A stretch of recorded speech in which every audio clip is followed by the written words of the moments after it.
halin mata na ban tsoro, in ka yarda da su sai ma horo. Kin yaudare ni na tuba abuwan bayan aure kin lallabe ni. abuwan na ga halin mata ta so ni kamar ta kashe kanta, sai na ji tausayinta ƙarshe na zubi da hawayena. kai can halina na so shi kamar na kashe kaina, sai ya ji tausayina ƙarshe na kai shi cikin rana. Kaga halin mata ta so ni kamar ta kashe kanta, sai na ji tausayinta ƙarshe na zubi da hawayena.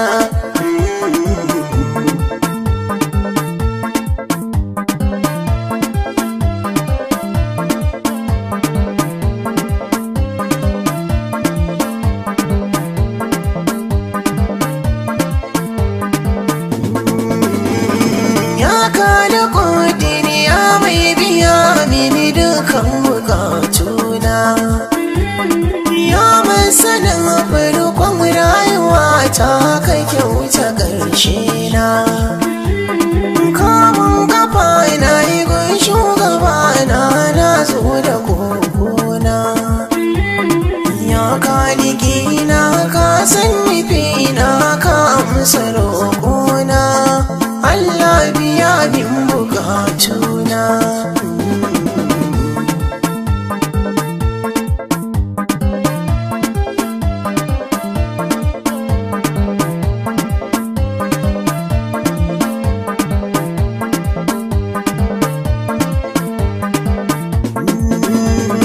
Kayo salati ga shugaba na Abba ga Fatimata,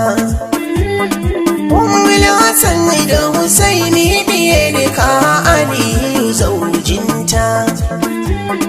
Kai ne ka zo mana da sinna ta aure ka ce mana murayata. Wannan hanyar ni da bita na aure matata, ta yaudarar bin tunanina. kai can halina na so shi kamar na kashe kaina,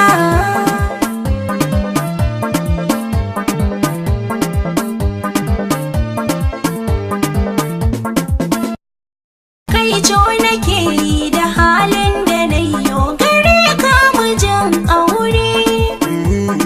Kafin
tashi da a tare kin nuna halin ki mummuna.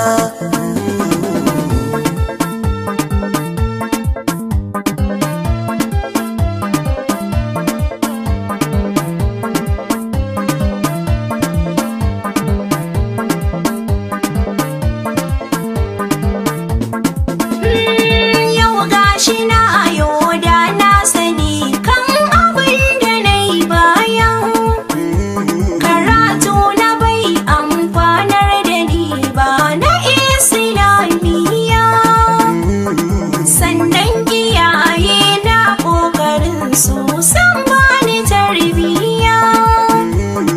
Na san da wannan na kauce hanya na kankame ƙarya, na rushe darajar iyayena.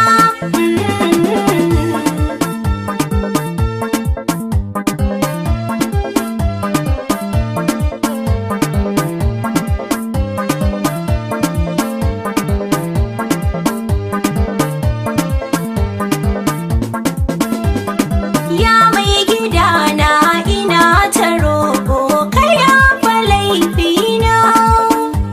A tun lokacin da kika yi min na yafe tun kan ayo kwana. Na yi godiya Allah farma da nema ka mai da aurena.